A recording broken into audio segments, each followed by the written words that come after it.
Good Tuesday afternoon, guys. My name is Jerry Miller, and welcome to the I Love CVille Show. Thank you kindly for joining us. We are live in Charlottesville, across Central Virginia, the Commonwealth, the country, and the world, on the I Love CVille Network. You know I'm a positive guy. You know I'm a bull. It's beautiful outside.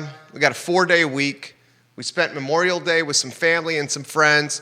Remember what Memorial Day is all about. We thank all the folks that served in our country, our guests, served for our country to protect our freedoms. We will get to this gentleman in a matter of seconds. His name is Chris Allen. I love this guy. I think you guys do as well.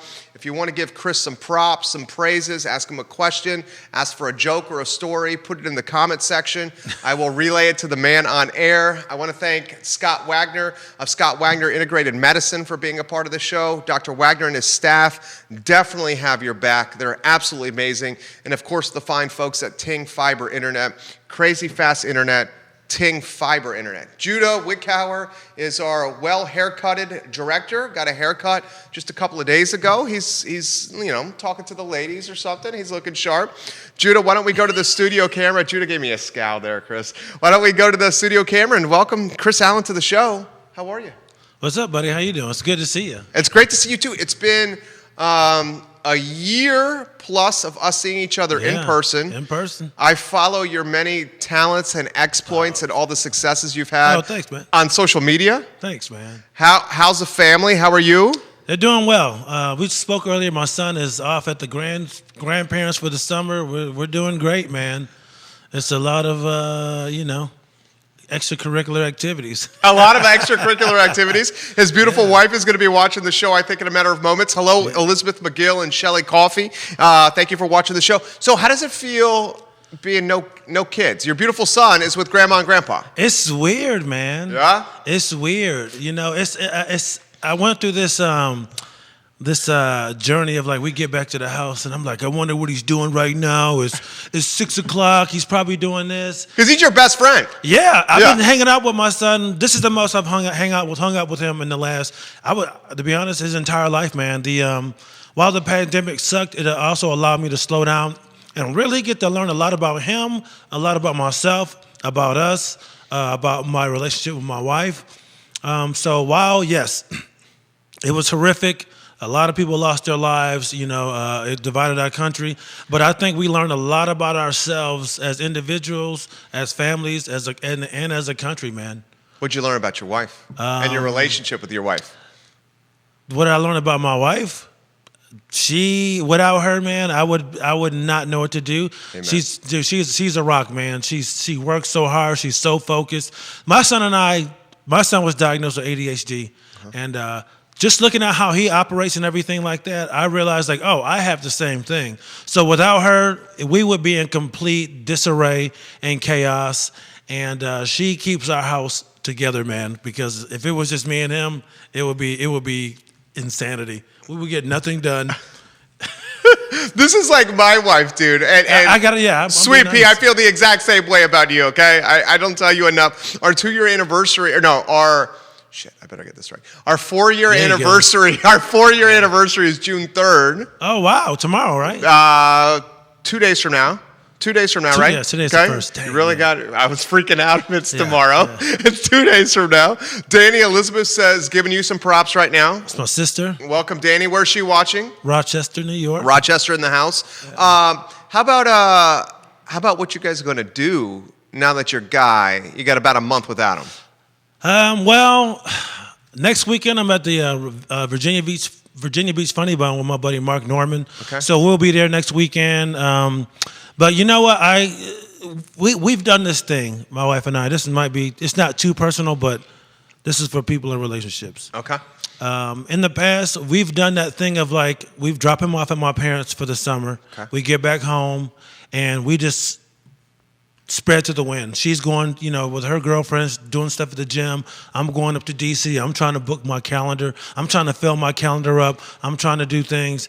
And that whole time goes by, and we realize we really haven't spent time together.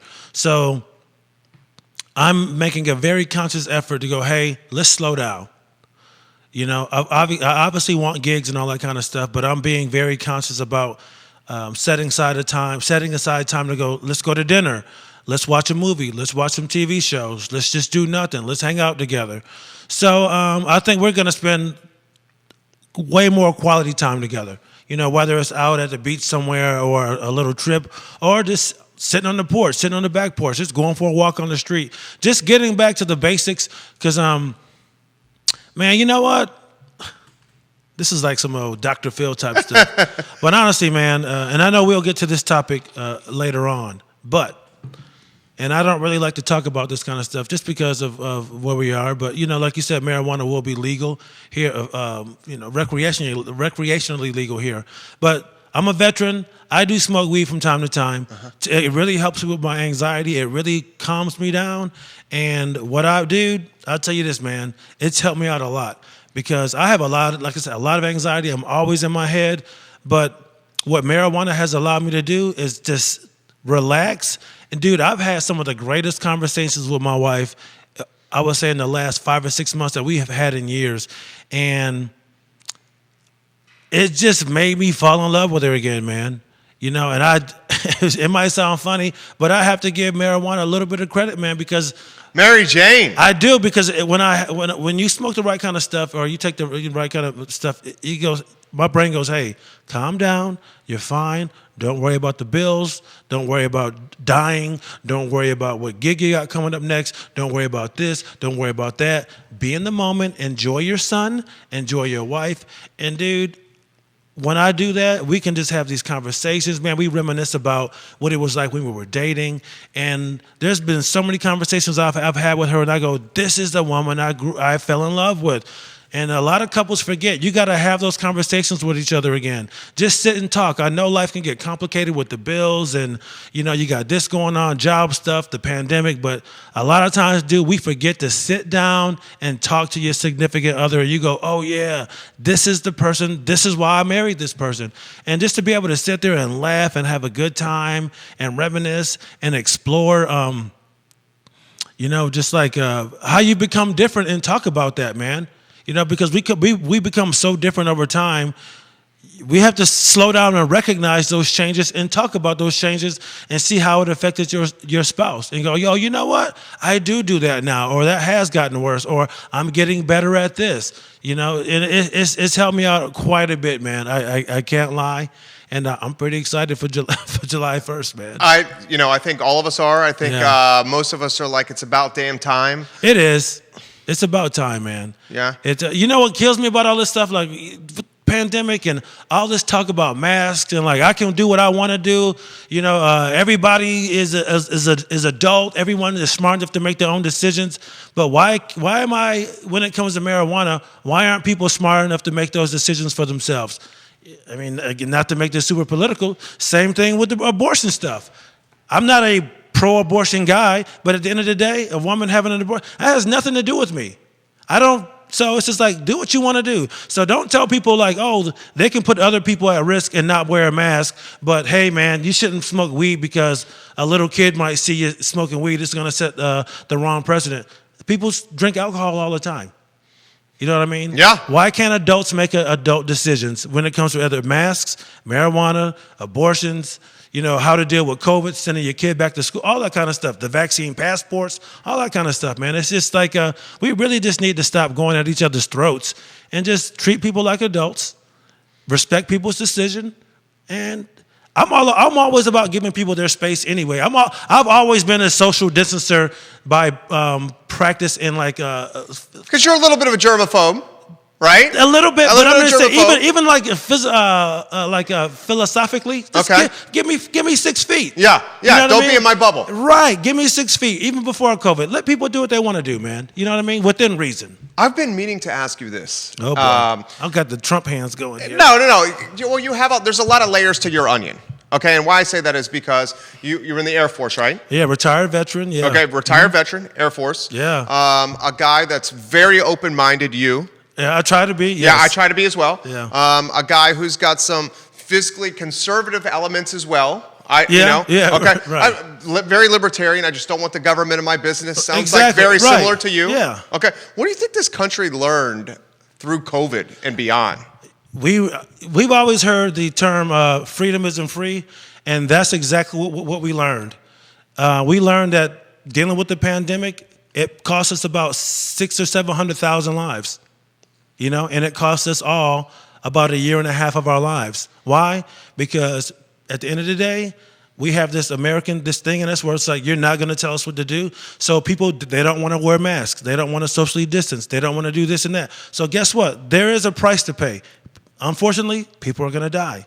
We're going to be shut down longer, because I really believe if everyone was like, hey, you know what? Let's just stay inside for 3 weeks, this would have been over. But when you have 350 million opinions, it's going to take time for people to get on board or whatever, just to have the majority of people even come to some type of consensus to agree, like, all right, let's move forward with these ideas. It takes time, man. And we learned that with all these different people, it takes a long time for things to get done. And it's right or wrong, or just it is what it is? I think it is what it is. Look, the thing is, the right thing to do is, if you remove history in a vacuum, the right thing to do is to everybody stay inside. Everybody just listens to those in positions of authority, and this thing will go away. But I understand. Our history is complicated. People are complicated. We can't really look at things in a vacuum. Like I said, I was in the military, man. I understand why people are afraid of government overreach, because they're right. Look at the airlines when they first started charging people for luggage.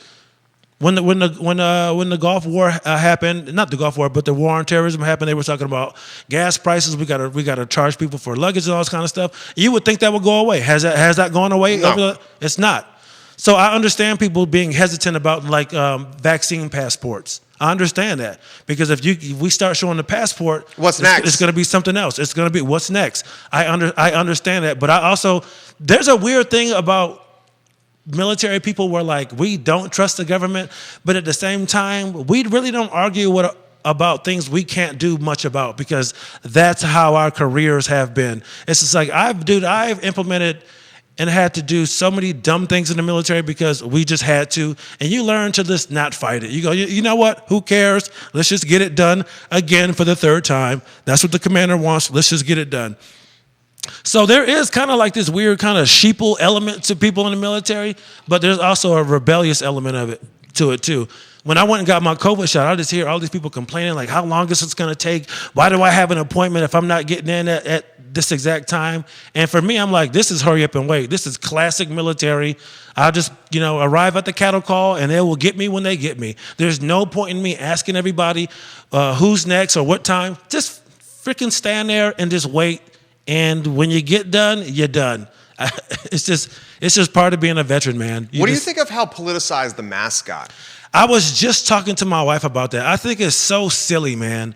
It's like, if you look globally, I was stationed in Korea, and I remember seeing people wear masks before it was a thing here, and I was like, that's weird. Koreans? Yeah, the Koreans. And you go, oh, that kind of makes sense. If you're sick, why are we coughing all over people? Why are we coughing on the oranges at Food Lion if we're sick?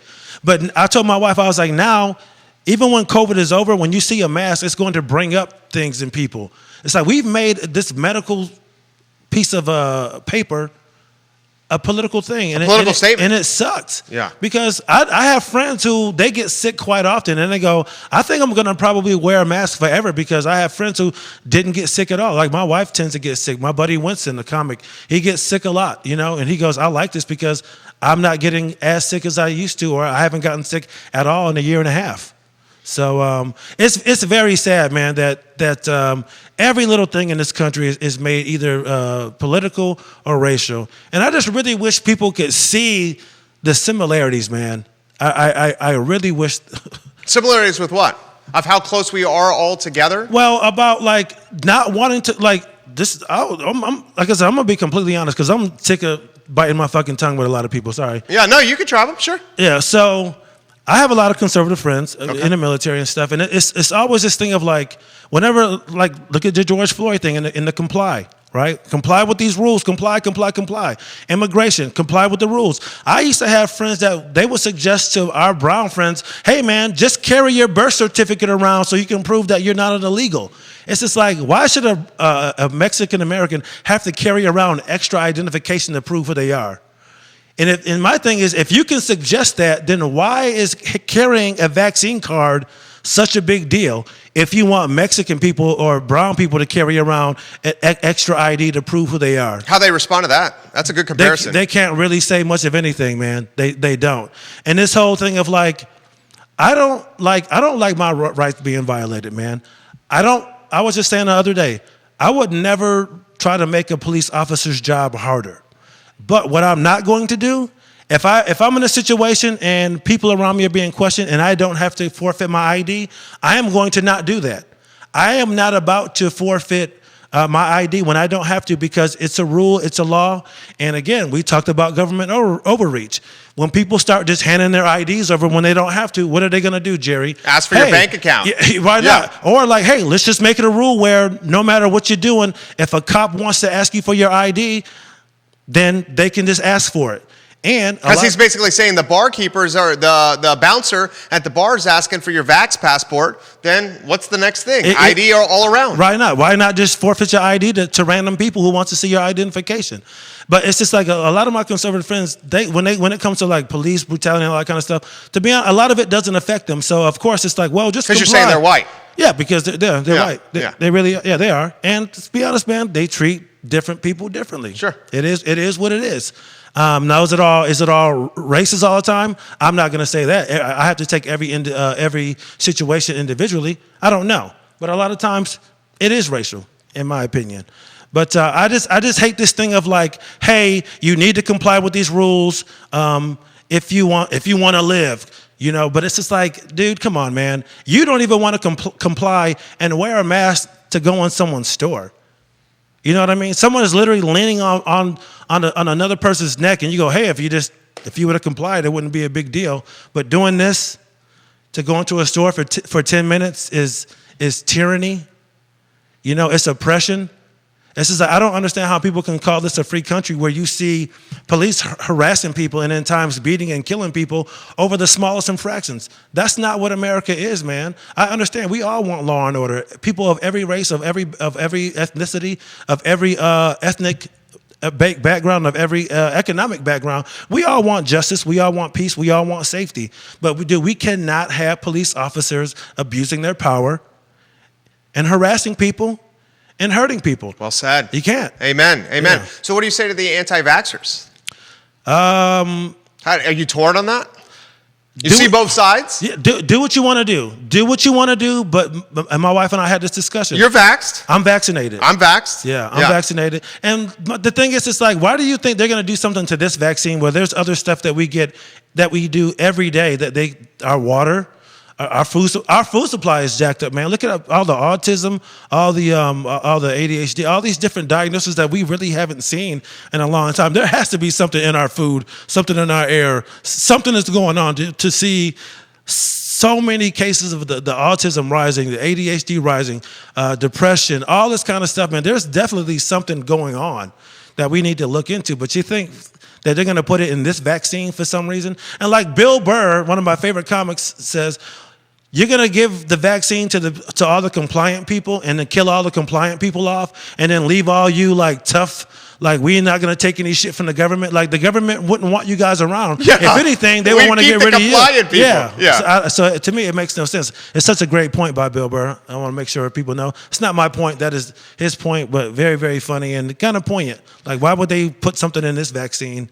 Your buddy Chris, is it Hasenauer? Oh, Eisenhower, yeah. Eisenhower is watching. Fantastic interview, he says. We'll recognize some of the folks like Brandon Miller. Is it Channing Thiede? Channing Thiede, that's my cousin, yeah. Also retired veteran. Watching the program right now. Thanks, we got some questions coming in from Chris. Stephanie Wells Rhodes, hello and welcome to the broadcast. We love you on the show, Stephanie Rhodes. So this is coming in from Kathleen Klein. She says, Chris, I haven't seen you around Charlottesville doing shows. How did COVID impact your schedule? It killed it. It crushed the schedule, like all of us, right? Yeah, it did. I did do some traveling last summer with my buddy Mark Norman because there were some states that really didn't shut down much of anything. You know, South Carolina, Northern Virginia really didn't shut down much of anything. But I also had some friends. They were doing some independently produced shows in backyards that were outside, socially distanced. we had a good time, doing those shows. I did a lot of Zoom stuff. That was kind of weird at first, but I kind of got used to that. Yeah, you get used to it. Yeah. It's not the same though as in person, right? No, it's not the same. I'm not a big fan of Zoom shows. Right. I feel like I'm way better in the room because I like to talk to people. So that's basically. Well, you like to connect with people. I like to connect with people. So that's basically what I would do. I would just kind of comment on different people's backgrounds of their, their apartments and stuff, kind of make fun of them, and then kind of go into jokes. But luckily my wife was working from home. That helped us stay afloat. My VA benefits and my pension. So. But to be honest, I didn't get a ton of writing done, but I did learn a lot about myself. Well, one of the things I noticed with what you were doing, and Sean Hawkins says you're his hero, and he's giving you the heart emoji. He hates me. Over He's here. doing it on purpose. Where is Sean watching? Here. Okay, Sean, hello. Welcome to the broadcast. We'll get to these comments coming in. Yeah. What do you throw about the what you learned from yourself during COVID? I noticed that you rolled out another virtual concept, which I'm watching. You're also doing kind of like a religious foundation show. Oh, yeah. Talk to me about that. So I have a podcast that I do every week called Negro Please Radio, and it was around the holidays last year. I brought my sisters on, and we were talking about some of our favorite Christmas holiday memories. And of course, you can't talk about that stuff without talking about church. Uh-huh. And we started talking about our religious background and all this kind of stuff. And I was going, oh man, we should kind of explore this, because I went through, and I'm still going through like a religious journey where I grew up Pentecostal. I would go to church 3 times a week, stereotypical old school Southern style black church where it was a very long service. We would get there around 10. We wouldn't get home until 4. Get out. No, and then we would go back again around 7 and stay till like 10, 11, sometimes midnight, because it would just, the Holy Spirit would be in the room and we would shout and dance and stuff. But that was a big part of my life. And I got to a point where I really felt like I didn't believe it anymore. And it was a big point of contention in our household. And my mom and I, we would argue about it. We got into really big fights about it. And that you thought you were losing your faith. Yeah. Yeah. And I joined the military at 18. I leave home and I don't go to church anymore. And I remember when I first got stationed at Luke Air Force Base, it took because the job that I had, I was a radar maintenance guy. So it took about a year and a half for my life to settle down, because you go to basic training. Then I went to training for almost a year. So it's still like a school environment. So it's really busy. You don't really get a lot of you do get downtime, but you're really focused on school. And it doesn't feel like real life. So it took about a year and a half for my life to get back to normal again, to where I could go to the grocery store and, hang out with my friends. And I would have weekends to myself, and I would go, I remember going, man, I feel dirty. I haven't been to church in a long time. And I remember that being like the first thing of like realizing how much of a big impact that church had on me. But I also like the fact that I didn't have to go, because I was forced as a kid, and this is not to argue, not to make my mom look bad. This is stuff we've all already covered, okay? Yeah. I was forced to go to church as a kid, yeah. So, strict Southern Baptist for me. Yeah. So I was like, I felt dirty, but at the same time, I was like, I don't have to go, so I'm not going to go. And my mom and I would get into arguments about it. I would come home on leave, and she would go, "You're going to church when you come home on leave." And I would tell her, if I come back home and you make me go to church, I will no longer stay at your house. I'll get a hotel. I'll get a rental car. That's not going to happen. I'm not going to go to church anymore. I'm an adult. I don't live here. And dude, we fought about it for years. For years, we would fight about it. She would compare me to my sister's boyfriends. I mean, we went through a lot. But my mom has grown a lot in her Christianity, and my mom only wanted the best for me. And as a young guy, you know how you are when you're in your early 20s. There's a lot going on. Yeah. I was very insecure. I really didn't like myself. I was so angry about the church stuff, and we would fight about it so much. But over time, we got over it. I'm in a good place when it comes to religion. I'm no longer a Christian, but I find it fascinating to talk about what I went through, what my family went through, how they've grown in their Christianity. Like my family was, I can't say homophobic, but they went by the teaching of the Bible. Hey, we don't really dislike gay people. We don't hate gay people. We don't approve of that lifestyle. My family 180 on that whole thing. 180. It is a beautiful thing to see. Not that my parents never accepted gay people or trans people, but just the attitude towards it. Because I grew up Pentecostal. You would see gay people, you would go, oh, he's gay, she's gay, ew, they're going to hell. Very judgmental. Just very a lot of fire and brimstone. But man, the church they go to now, it's all about that word behind you, brother, love. That word right there, love. That's what Christianity is all about, love and forgiveness and embracing people and helping those in need, man. And that's what we talk about on our podcast. It's the people's religious journey, how it affected their relationships, the background with their family, how it even affects them today and where they are with God. Because some people, they grew up not knowing anything about God or Jesus or Allah or, and they found Judaism, they found Buddhism, Taoism or whatever it is, and it made them a better person. And I want to hear those stories. I have friends that grew up, they grew up Jehovah's Witness, and today it still affects them. How they interact with women, how they see women, how they look at marriage, how they view just relationships in general. And people don't realize how much of a big impact religious trauma has on you, because it's ingrained in you at such a young age. You are terrified not to believe. I remember when I started to get introduced into the idea of atheism, a good friend of mine, my buddy Nick, who I stay with now and when I go to New York City, he was the first guy to ever say to me, fuck God, I don't believe in God. Here I am, 30 years old.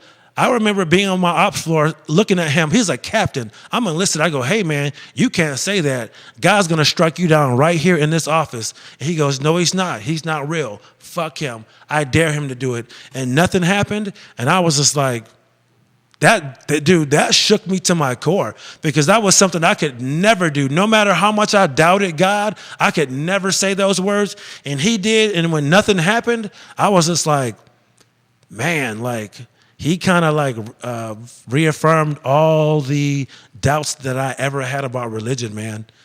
And so I'm really not a believer. I'm open to there being a higher power.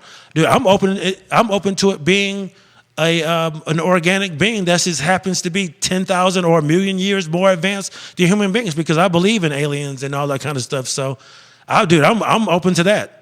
But I can't say there isn't a God, but I don't think the God that I grew up believing in exists. How much of an impact did COVID have on involving that faith? Did it have any impact at all? And then the second part of the question, are you seeing some of these trends of the level of depression coming out of COVID-19 that's happening? I mean, I think it's crazy. Right? And I don't want to quote the exact number. Anyone do just a basic Google search with COVID and depression, and I think it's now 40. Dude, in fact, I do remember the number. Okay. Now 44% of our youth are identified in some ways as fighting depression. 44% of our youth. I mean, that's an astronomical number. If I went in, I don't know about you and your family, if I went into my mom, who's a Cuban, who's from Cuba, came here in 3rd grade, not being able to speak Spanish, or English, and put it in English school, not being able to speak English, she was ridiculed mercilessly. Yeah. Yeah. I bring this up to this day. What was it like to come from Cuba to Miami, Florida, on a boat at midnight with only the stuff that you could put in a backpack and leave everything else, because Castro was killing those folks? She still has PTSD and gets emotional about it. But when I would say to her, Mom, I'm feeling sad here. This person said this to me, or Mom, I'm feeling sad here. I didn't, sports. Yeah. She would say, shut up. Go outside and play with the soccer. She wouldn't say shut up. She would like toughen up. Toughen up. Yeah. Toughen up. Yeah, toughen Go up. outside and play with the soccer ball. Yeah. Come see me at dinner time. Yeah. Literally, she would say something like that. Yeah. I think people are realizing, I kind of grew up the same way too, where people just didn't take mental health very seriously. It's just like there was a generation of if going to see a therapist, that means that there was something clinically wrong, like you were bipolar or you were just crazy. That guy's crazy. He's nuts. He's crazy. Schizophrenic or something like that. But now people are realizing that mental health it's a real thing, man. It's a real thing. And even mental health was politicized for the longest time, but now you're starting to see more people who are kind of more conservative and really kind of believe in being mentally resilient, realize there's really only so much you can do on your own. and you need help. And that's what kills me about people like this, man. People who say that like they're these conservative Christians, you should realize as a Christian, you know, you don't do anything on your own. You do everything because God has allowed you, or God helps you get through the day. You know what I'm saying? You do nothing on your own. You do nothing without the grace of God. And then for people who supposedly believe that, to call somebody a mental weakling or something like that, it's like, come on, man. Your whole existence, everything you do, you give God the glory for giving you the mental capability, the mental capacity, and he afforded you the grace to have a sound mind, to be able to live your life every day and not have to worry about certain things. And to blow that off because someone doesn't believe what you believe, you just call them a mental weakling, or you're making this stuff up. It just blows my mind. It just shows a lack of compassion, a lack of empathy, and a lack of understanding, man. Human beings are very, very complicated. And I understand we've built this whole society to where we might not feel like we need people, but at our core, human beings we need to be around other people. We might not need to talk to people. We might not really need to socialize like other people, but we still need to be around other human beings, man. There are very few human beings who are actually like, they can be reclusive. Yeah. Very few. Yeah. You know what I mean? For the most part, even if you hate people, you still kind of want to sip a coffee and watch people and go, I don't like that guy. Yeah, you know what I mean? Yeah, sure. If you can just be around people just to not like them, you still want to be around other human beings. And I think that's something that we realize, because a lot of us try to play this tough guy thing. We're like, I don't really like people. I hate people. We realize we need people. And I think that's why you're starting to see a lot of this depression spike.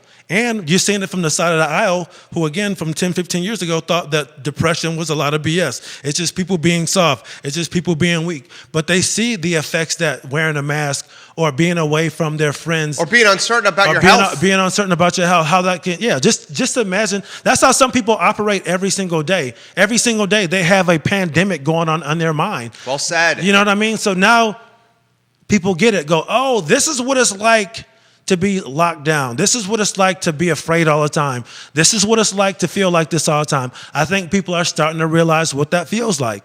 What did you learn? Okay, here's a tough question. Tracy Williams, what up, cuz? What's up? Sean Meyer giving you some props on your look and on your hair right now. What's up, Sean? Welcome to the broadcast. You got 5 states watching you right now. Oh, thank you. If you want to give Chris some props, just put it in the feed. Twitter, LinkedIn, Instagram. We will get to you here in a matter of moments as well.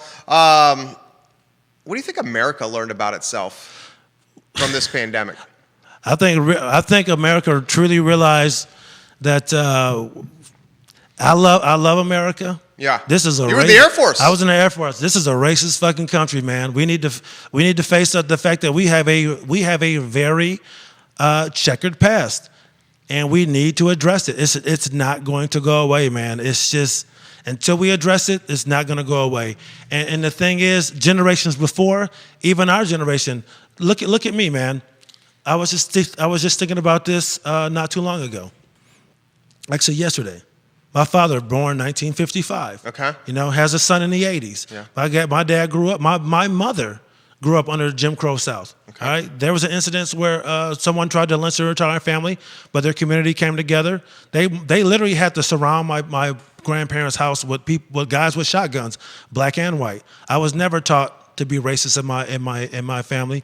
My mother always told me that they were good white people and black people. That, you know what, they didn't agree with the Jim Crow laws, but if anyone went against it, black or white, you made yourself a target. So a lot of people were like, hey, we're just gonna play by the rules here. Sorry, man, I know you come to my store a lot. You're black, you gotta go through the back, because if people see it, they're gonna burn my store down. But don't get me wrong, there's also people who truly believed in this kind of stuff. But my parents never focused on those people. My parents always focused on good people, always on the good people, the people that helped them out. But we realized that we are a racist country. And like I was going to say, my father sent me to a private school thinking like, hey, this is how we make our country get better. We put our kids in these environments where, they might be one of the few black people, because we're trying to give them a better education. And this is what really hurt me, man. Ever since I was in 5th grade, I've been in private schools. I was outnumbered. We were outnumbered at my school probably 20-1 a lot of times. A school with 1,000 kids, maybe 100 black kids, 50, maybe 100.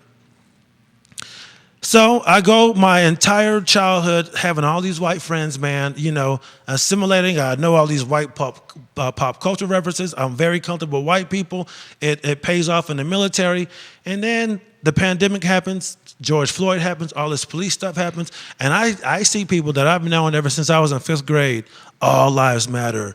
They're posting all this horrific stuff about black people. And I'm thinking like, man, I used to eat lunch with you, man. We were on the same basketball team together. We used to travel to games together. I went to your house. I've been to your pool party. Yeah, your basement. Yeah, I've been in your basement. Yeah. Some of these people, it's like, yo, you held my son. You know my son. We've worked together. And just to really, and you see that some of these people, they don't really give a shit about that.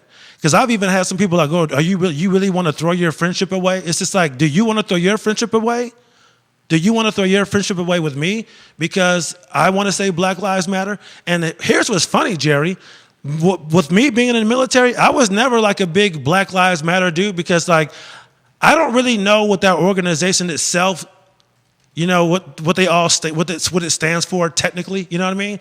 But as a sentiment, yes, Black Lives Matter to me. And it was hard for me to say that because I had the military so ingrained in me that I've been people think I'm vocal now. I'm slowly starting to wake up, man, and really voice my opinion. But yeah, for me to even publicly say Black Lives Matter was hard just because I had that military thing in me, like, keep quiet, just keep your head down. And me doing that, I know that surprised some of my friends. That probably hurt some of my friends. But it hurt me even more to see like all lives matter or just basically a lot of anti-black shit. I'm like, dude, I thought we were cool, man. I thought we were friends. The stuff that people were saying about George Floyd. And I don't think the guy was a complete saint, but Jesus Christ, man, who deserves to have that happen to them? You know what I mean? You watch some of these videos and you go, come on, man, how does someone deserve this? And just some of the stuff that people would say, it blows my mind. It's like you can say all this stuff about black people about how, oh, you guys do this to each other, but you're going to ignore all the shit that white people do to each other. But, you're quick to point out every single bad thing that a black person or a black people have done is very disingenuous and it's hurtful. Do you think the pandemic brought the country together? No. You think it split it even more? Yep. Let's go down that road. Yes. How so? Everything got politicized? The line in the sand got wider? Yeah, you know what? I have to say this. Let me take that back. Okay. We've never been united. Let's be honest. Okay. This has never been a united country, man. I'll give you that. Yeah, we all just live together, and the thing is, it's like a family. Every family has a bunch of secrets that no one really wants to talk about. But we can still get together and have Christmas dinner, Thanksgiving dinner. We can go to parties. We can have barbecues, picnics, vacations. But as long as we don't talk about that certain stuff, that thing that Uncle so-and-so did, or the thing that cousin so-and-so did, or everything's fine. Everything is fine. Yeah. And dude, that's the thing. There's too many white Americans that want to go, hey, let's just leave it alone. That's not how shit works, man. You can't do that. Because I just feel like it just keeps perpetuating. It's gonna keep going. It's like to me it's science. Matter is neither created nor destroyed. All those bad feelings, all that negative energy, all that racial stuff is still here because we haven't addressed it, man. And it's not going to go away. And I think what COVID did, it did make people face it because for the most part, everybody, every day we go out, we do our own things. We kind of watch things every now and then and we voice a little bit of opinion. But over the last 15 months or so, you were forced to sit at home and watch all these talking head shows, to watch all these videos of the riots, to watch the insurrection, to watch George Floyd, to watch the Marbury stuff. Yeah. You had to watch all that stuff. Right. Where before you could go outside, change the channel, and forget about it. Yeah. Now you had to watch it. Heather Kilborn, the Charlottesville comic, is watching. She says, "Amen, Chris," and she's really looking to stir the pot right now. And she says, Jerry asked Chris about his opinions on the mayor of Charlottesville and the poem she wrote. To be honest, I don't know anything about that, man. I asked Heather. I asked right there. I'm a bad local citizen. I'm not up on local politics, if I'm being honest. Tracy Williams, whitewash has always been there. It has been there so long that many take stuff for truth that has been completely erroneous all along. Tracy Williams, my cousin, with that comment. Thank you, Tracy, for that comment. Look at Tulsa. Yeah, go ahead. Tulsa. I mean, they're digging. I think they're going to start digging up a mass grave sometime either today or this week. I mean, you're talking about angry white citizens upset that basically they see people of color doing better than them, man. And that's what kills me, man. Because I have a lot of conservative friends, man, and they always say, stop complaining, pull yourself up by your bootstrap. You don't see this group of people complaining. You got to work hard. But when you stop ignoring history, and I think, honestly, before I get to my point, that's the thing with a lot of people, man. A lot of people want to remain ignorant so they don't have to be held accountable. Yeah, well, because they don't want to acknowledge the past, because they know in the present it's super bad, but it's easier just to bury your head in the sand. It is. And deal with it that way. It is. So this Black Wall Street in Tulsa, you had an area. This is what's funny to me is like these areas that black people have created in the past are the same type of environments and economic opportunities and situations that a lot of these black Republicans, the Candace Owens of the world, and I don't like that woman at all. I try not to trash black people, but I can't fuck with her. If I'm being honest, I can't fuck with that woman at all. We've created these things in the past, and what has happened, Jerry? Angry mobs of white people, they come and they tear the shit down. From the beginning, they didn't want us reading. Don't let them read. Oh, they're uneducated and stupid. We started our own schools. You burn that down. You know what I mean? It's just like you make all these rules and you only allow us to work these entry-level jobs, janitors, porters. Yes, they're honest. It's honest work, but those aren't the type of jobs that you can build equity, that you can build, But the thing is, we did. And it's just sad to see us be stopped at every opportunity that we made for ourselves. It just got torn down. It got burned down. It was taken from us. Reparations wasn't paid. These people in Tulsa, they weren't allowed to rebuild their buildings. And then a lot of these angry white people today, they go, well, look at black people today. Y'all don't have anything. That's because it was either taken, burned down, and we weren't allowed to redo it again. It's just like you don't have a good argument to say that we never tried when we did, and we're stopped at every single corner that we get at. And it sucks, man. Is the future brighter for your son? Yeah, it is. Or you're not sure yet? No, it is. Don't get me wrong. I know we're talking a lot of heavy stuff here. I like it. Do you like it? Are you okay? Yeah. I'm good. Okay. And I also, because people feel like if you complain about this kind of stuff, then you think I don't think America sucks. I love America. We have a lot to work on. Yeah. But this is the best time to be alive for everybody. And the best country to be alive in. I agree. I love America, man. I think we have a lot to offer. And I always say this to people. Just look how far we've come with all the friction that we've had. Not allowing women, black people, just minorities to do certain things. Look how all the great inventions, all the great things we've created in this country with the friction and the fighting between the different races and the political whatever. Imagine if we actually came together. If we came together, dude. What could we do? We created dope stuff under, to be honest, hostile, in a hostile environment in some cases. Just imagine if we actually worked together. Dude, look how much better sports got when they started to integrate it. These guys make so much money, man. And they thought black people were too dumb. And now you can't even get a white dude to even... be a number one draft pick in some of these drafts because we fucking take over. Yeah. You know what I mean? It's just how many white running backs do you see? How many white receivers? Christian McCaffrey's the only run I can think of. Yeah. You know what I mean? Yeah. Is that what they were afraid of? I don't know. Good question. I don't know. What were they afraid of, man? What were they afraid of? Yeah, and I get it, man. Change is scary, but god damn. Well, how about this question? As a dad, I'm a dad too. How old is Miles? He's 8. Okay, my kid Trey is 3 and change. Mm-hmm.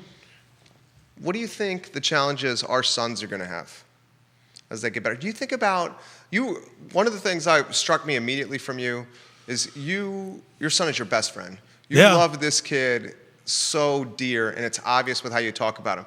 And then I say this all the time here on this show. I didn't realize that a piece of my heart was missing until my son was born, and then he filled that missing piece of the heart. Yeah. You know, I mean, is there anything better? Remember when your little dude was 3, you get home, he screams, and we talked off air about this. He runs into your arms, and he's got a smile ear to ear, and he's like, Dad. Oh, yeah. I pooped in the tub. I pooped in the tub. Yeah. And he's going like 3 days without pooping, and you know he's in pain, and he pooped in the tub. Dude, the other day it was like freaking crying streams of joy for him. And see, yeah, and that's the kind of thing that I would like if my son hadn't used the bathroom for 3 days. That's the kind of stuff that would be in the back of my mind. You'd be stressing about. Stressed out. Yeah. I'm because dude, I have I'm like a hypochondria. I'm a hypochondriac, sorry. And I would be thinking like, does my son have stomach cancer? Right. What's going on? How backed up is he? Is he healthy? Yeah, is he gonna die? Like that's how crazy my brain is. It would affect me. I mean, thoroughly. But I think the type of challenges that I think my son is still going to have to face challenges, unfortunately, with law enforcement, man. You know, I think about how my son is, you know, him being 17 and him driving a car, or, you know, him hanging out with his friends, and you got someone pulling them over and they don't know how to react. And it just makes you think like things could get ugly very, very quickly. Because there was a young man killed some years ago. It wasn't by a police officer, but it was the incident at the gas station where the guy basically lied and said he thought he saw someone pull a double-barreled shotgun out of the back window. I can't think of the kid's name, but he shot and killed this kid. And it was for nothing, all over some loud music. And again, this is what kills me. This guy, hey, turn your music down. I thought this was America. If that same guy has some big ass Confederate flag or some Trump thing or whatever it was on his car, and I'll go, hey, take that down. I don't want to see that. See this? That guy would tell me to kiss his ass. But for some reason, we're supposed to turn our music down to make him comfortable, but these guys are doing nothing to make anybody else feel comfortable. So if the police officer says on a stop, turn the music down. That's completely different. Yes. Okay. Yeah. I'm sorry. This guy that killed this kid was not a cop. Okay. But I don't like this thing of like, oh, it's freedom for everybody else, but you need to comply with what I say, even though I'm just another private citizen. I don't care if my music is too loud for you. I don't care. I don't care if you don't like the lyrical content. I don't like the flag that you have on the back of your truck. But guess what? I don't say anything about it. I don't say anything about your shirt or the hat that you're wearing. But you've seen it over the last year, man. People with all these, with the All Lives Matter, the Blue Lives Matter, all these Trump flags, all these weird flags with all these just crazy slogans. But some person puts up a Black Lives Matter flag in their neighborhood and they're having their house vandalized. They're having the police call them on them. And the thing is, what's scary is you have fucking police officers who will see a Joe Biden sign and, hey, your neighbor's complaining about that. You need to take that down. That's a problem. When you have police officers trying to tell somebody to take down political signs in someone's yard because, hey, you tell this is a Trump neighborhood, they don't want to see it. I don't give a fuck. And guess what? If some white, because the thing is, dude, when you go back east, you see it a lot. In the inner cities, you have a lot of older white people who have not moved out of the inner city, and they're like one of the only few white people left in the neighborhood. They got their Trump shit up. They got their Don't Tread on Me up. They got their Confederate flag stuff up. You think they're gonna take their shit down to make other people feel comfortable? No. Absolutely not. Sure. And I say all that to say that's what black people and minorities in this country are sick of, making everybody else feel comfortable while we're not comfortable. And I'm done with it, man. I'm done with it. I'm done. And a lot of people are. That's what kills me, man. And that's what I like about your comedy, is your comedy, you weave into elements that are deep and that are real talk. I try to. You don't just do like superficial comedy. I try not to. It's not just like, and I'm not knocking, the first guy that comes to mind is like Bob Saget. Yeah. Okay, I think Bob Saget's hilarious. How you transition from America's Dad to this raunchy guy and be successful, that takes tremendous skill to be able to go from, was it DJ Tanner, Mr. Tanner on Full House to what he is now? Yeah. I mean, what he is night and day.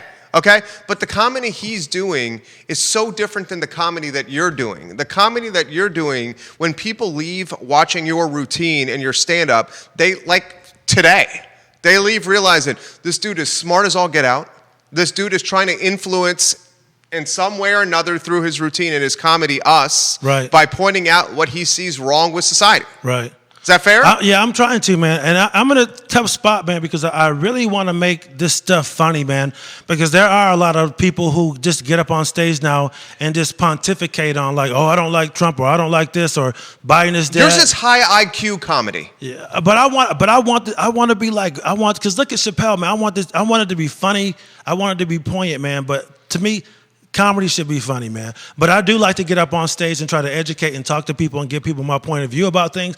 But first and foremost, I really want to make things funny. And I know people are probably thinking like, this ain't funny. But here's another thing. It's real talk, though. Yeah. Here's what's crazy about comedy. If I was up here talking a lot of like pro right wing stuff, people would love me.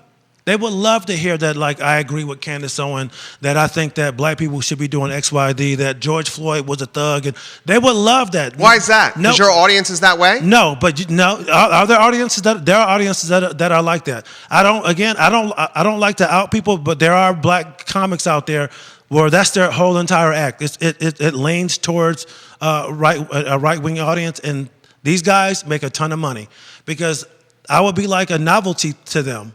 A black dude who's conservative, who's anti-Kamala Harris, who doesn't like Obama. So is that a front they're doing? For some of them. As a front? Honestly, man, I think so. Like they're chasing paper? They chasing paper, man. Yeah. Because I've had some guys that have worked with some of these comics, and they go, man. Off stage, they're not that way? Nope. But off stage, you are this way. This is me, This is man. you. This is me. Yeah. I'm trying to, for me, the comedy journey is becoming this on stage and making people laugh. That's great. But it's not easy. Well, sure, it's not easy. Yeah. I mean, because you're being true to yourself instead of acting. Yeah, and it's because people give me shit because I have a shirt that I sell that says "Don't tread on comedy," and it looks like a Gadsden flag. You know, the snake, the yellow flag, the snake that's coiled up. Yeah, it's a microphone, and it says "Don't tread on comedy." That's clever. But there are people who go, "Hey, man, you're kind of flirting with, you know," and flirting with what? Supporting the wrong type of people. Like sometimes you're saying that some folks see that as pro-Trump? Yes. Is that what you're saying? Some people do, yeah. I had a black woman come up to me. But that's a joke. It's supposed to just be. It's a clever joke. It's supposed to be a parody of like, I know, totally man, get but it. some people don't get it, man. Some people take it way too seriously. And then how do you respond to that? Because that's too close. I can't buy it. Don't buy it.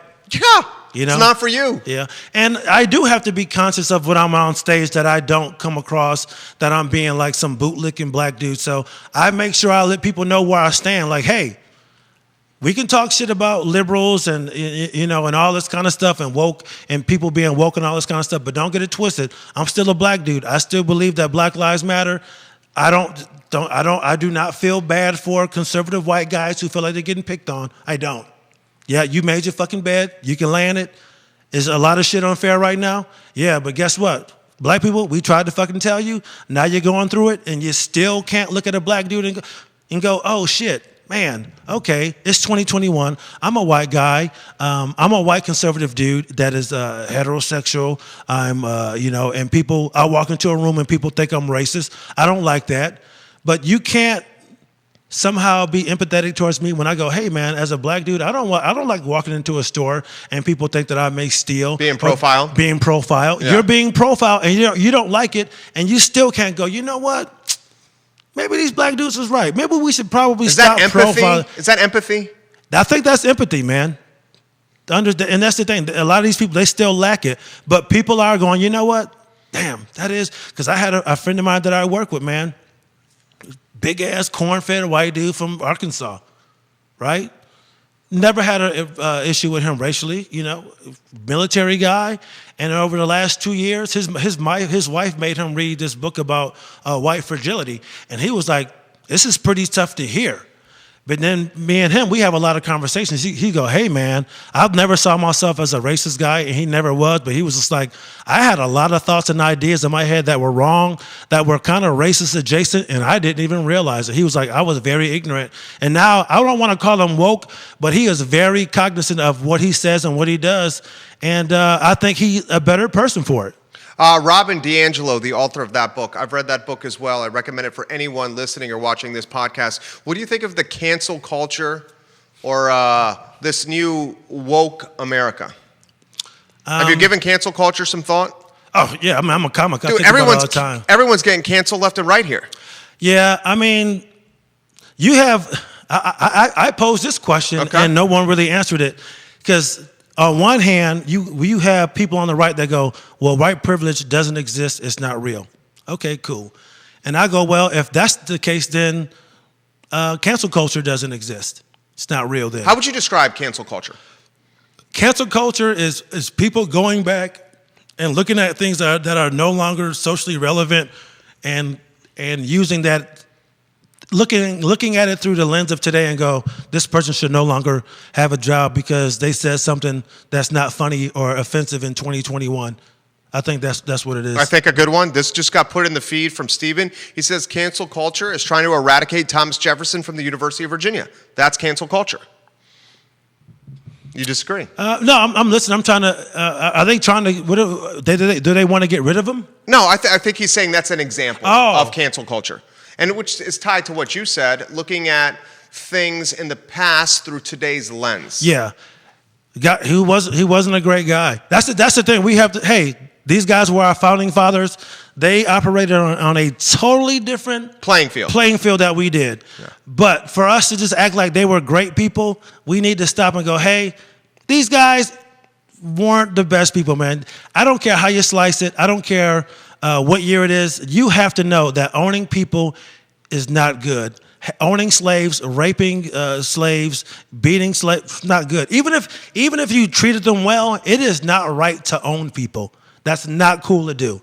You should never own people, not pay them, and make them work for you. That's even more. Yeah, it's not. Yeah, I mean, even more than just work for you. So cancel culture. I think recognizing what all these guys did, there's nothing wrong with that, man. I just, and there are some people who really just don't need to be put on a pedestal. Like, I mean, taking down statues and stuff like that. Let's put them in a museum, or. We've already talked about this Robert E. Lee stuff, man. He fucking lost. It's over, man. Move on. If you put all that shit in a museum, I'm not saying we should forget about it, but I don't think he needs to be revered as some fucking hero, because to me, he's not. Do you think a lot of folks are saying the next 6 months or so, because we've all been stuck for 15 months, is going to be the best America's ever seen. They make allusions and comparisons to the Roaring '20s for the bars and the restaurants. Stock market, we know, is approaching all-time highs across all the indices here. What do you make of all this talk? This is going to be the best time to be an American ever. I believe it's going to be fun for a while, man. But we also can't forget what we just went through and just slide back into our old ways. We do need to be better with each other, man. We do need to start addressing all the stuff that's going on. But dude, I'm so ready to get back out there, man. I watched a clip from it was an NBA playoff game the other day. I can't remember what game it was, man, but dude, just listening to that crowd, and they threw an alley-oop, and was it in New York? Was a Knicks game. Madison Square Garden. The Knicks beat the Hawks. MSG went bananas. Dude, I was almost in tears when he dunked that ball and they went nuts. I was like, thank God. I'm getting emotional just thinking about it, because like I was doubting where I stood comedically. Like, because I have ADHD too, and I like things, I love things, and I let them go so quickly. But then I was like, man, did I lose my fire for comedy? And I asked myself that, but every time before I do shows now, like, do I really want to do this? I just drove 2 hours. I might bomb. But dude, I get up on stage and I get that laugh, and I see people, and I'm like, this is what I'm supposed to be doing, man. Like, I love comedy. I'm glad to see it back. I can't wait till we can do full rooms again, man. I mean, that's now, right? Huh? Isn't that now? It's happening now, man. Yeah. I just did the Keswick Vineyard last weekend. Nice. It was, dude, just being in front of all those people again. It was just fun. Al and Cindy Schwarber, great hosts at Keswick Vineyards. Yeah, it was fun. You know what I learned about during the pandemic? Comedy is not as fragile as comics made it out to be. What does that mean? Because comics, because before people would go, hey man, let's do a show outside, or let's do this thing, and we would go, no, it's got to be inside. It has to be at night. We have to have low ceilings. There are definitely environments where comedy thrives, But the thing is, it's fine outside. It's fine during the day. It's just we got used to doing it a certain way, and I think comics felt a certain way. Therefore, audiences felt a certain way, and it probably didn't go as well as we wanted to because we went in with the attitude like this isn't going to go well. But we were so desperate to do comedy that we were like, fuck it, we're going to do it. You adjusted. We adjusted, and it went well. So I think you're going to see these outdoor shows stay. Like this place called Soul Joe's in Royersford, PA. This guy, man, he created this cool outdoor environment. Louis C.K. just did it. Earthquake was there. Like all these top-level comics that only do like arenas and stuff like Russell Peters. This guy makes $15 million a year.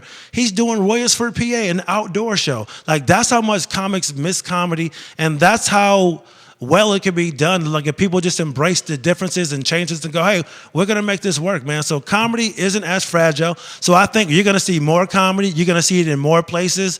And I think that it's going to be a fun time, man. Marijuana is going to be legalized. I think it's going to be fun, man. But we can't forget what we went through. We have to find a civil way to sit and talk. And look, I get it. If you're a white conservative, I know some of the shit that I'm saying, it hurts. But y'all say a lot of shit about us that really hurts us. And some of the shit ain't true. Some of it is true. We all need to take an inventory and go, you know what? I've contributed to this whole shitstorm by doing X, Y, and Z. We should stop doing this. Let's be mature. Let's talk about our differences. And let's try to move on and be better to each other, man. Where can we find you? Everybody's asking. Where can we find you? Where can we listen? Where can we watch? At Chris Allen Comedy, ALAN. Like Jerry said, my sister and I, we do a weekly live show on Instagram, Twitter, and on YouTube. It's called Do You Believe? It's actually coming on tonight at 8 p.m. It streams live. I'm having my buddy Umar Khan on, who's a first-generation Pakistani Muslim who is no longer Muslim, but we're going to talk about his journey. And I also do another weekly podcast, Negro Please Radio.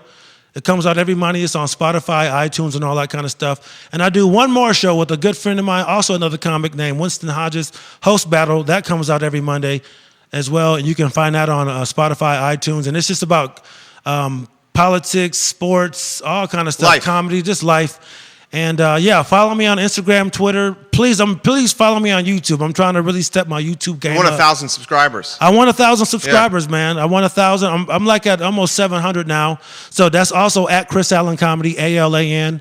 And dude, I'm just trying to figure out something that I really want to do, man. So how about this one is from Grace. Where can I see him in person, Jerry?